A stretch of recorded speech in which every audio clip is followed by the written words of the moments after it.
Bismillahirrahmanirrahim. Assalamu alaikum. Welcome to Skillful Stenography English Shorthand Dictation.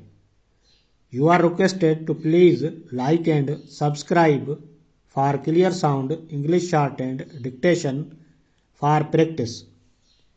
English Shorthand Dictation from Pitman Short and New Course Book. Exercise number 121. Start. Dear Mr.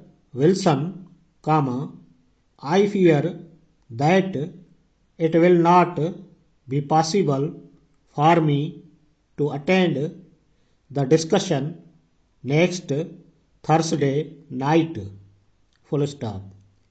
I have just received word that I must make a trip out of town, and I do not expect to return before Friday. Full stop.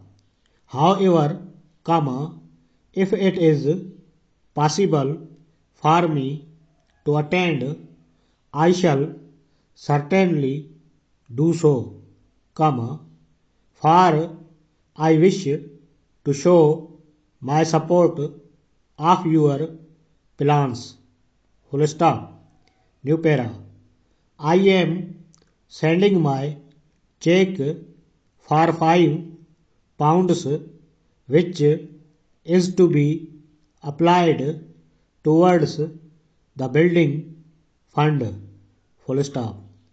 You will understand the spirit in which it is sent, and my name need not be mentioned when you acknowledge the gift. Full stop. Very truly yours,